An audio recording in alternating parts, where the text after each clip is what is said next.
अहमदनगर जिले के अकोलनेर तालुका में गांव वाले पुलिस से बिजली विभाग के खिलाफ कार्रवाई करने की मांग कर रहे हैं। इसी इलाके में रहने वाले 55 साल के पोपट जाधव ने सोमवार सुबह अपने खेत पर फांसी लगाकर जान दे दी।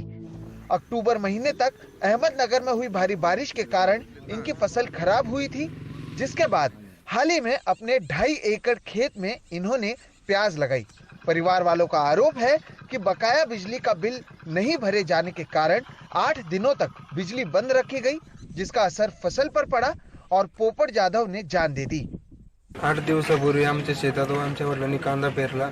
8 दिनों तक हमारे खेतों की बिजली काटी गई। मेरे पिता रोज रात को खेत में जाकर फसल के लिए पानी का इंतजार करते थे। बिजली विभाग पर कार्रवाई की जानी चाहिए। वीज वितरण कंपनीवर गुन्हा दाखल करो, सुमोटो गुन्हा दाखल। वीज वितरण कंपनी ने उनका जो विद्युत कनेक्शन था वो बिना नोटिस दिए हुए कट कर दिया। गए 10 दिनों से विद्युत प्रवाह न होने के कारण और प्याज का जो खेती उन्होंने किया था उसको पानी न मिलने के कारण वो किसान ने परेशान होकर आज खुद को मृत्यु के हवाले कर दिया। इन गांवों में कई किसान मिलकर खेती में पानी की सप्लाई के लिए बिजली कनेक्शन लेते हैं। पोपट जाधव के साथ कुल 11 किसानों ने ये बिजली कनेक्शन लिया था और हर एक किसान को 4,000 रुपए का भुगतान करना था। महावितरण कंपनी ने क्या कर दिया है, एक 7-8 दिन हो गए ये लाइट की जो डीपी रहती है वो बंद कर दी है। और वो बंद करने की वजह से जो अभी ये जो प्याज है उसको पहला पानी दिया है अभी हमने, लेकिन वो दूसरे पानी के लिए अभी लाइट न होने के कारण वो सूख रहा है प्याज अभी। और वो अभी इस प्याज को जो पानी नहीं बैठ गया इधर ये प्याज को, तो अभी ये पूरी तरह से सूख जाएगा।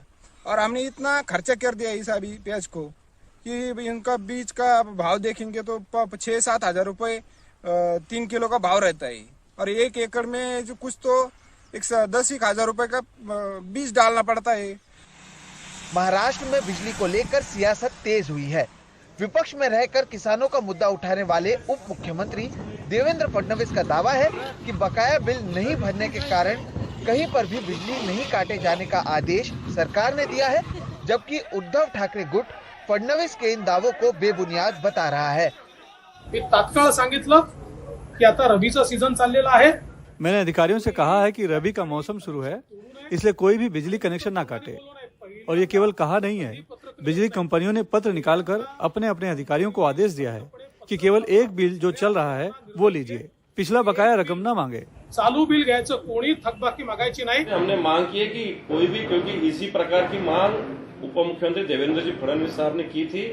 मध्य प्रदेश सरकार ने जब बिजली का बिल मुक्त किया था उस वक्त उन्होंने उनका अभिनंदन किया था। महाराष्ट्र से ऐसी अपेक्षा रखी थी। आज हम अपेक्षा रखते हैं कि मध्य प्रदेश ने जिस प्रकार बिजली का बिल मुक्त किया है उसी प्रकार महाराष्ट्र में किसानों को अतिवृष्टि की स्थिति में बिजली का बिल माफ होना चाहिए। किसानों के जो फसल के लिए जो बिजली का कनेक्शन है कहीं भी कट होना नहीं चाहिए। ये भूमिका हमने रखी है और अगर ऐसा हुआ तो हम रास्ते पे उतरने की भूमिका माननीय उद्धव जी ठाकरे साहब के नेतृत्व में हमने रखी है। महाराष्ट्र में इस साल भारी बारिश होने की वजह से ग्रामीण इलाकों में किसान परेशान हैं, उनके फसलों का नुकसान हुआ है और इस सब के बीच अब बिजली काटी जा रही है, जिसके वजह से किसानों की परेशानी और बढ़ी है। सरकार की ओर से दावे तो कई किए जा रहे हैं, लेकिन जमीनी हकीकत और नेताओं के दावों में बहुत बड़ा अंतर है।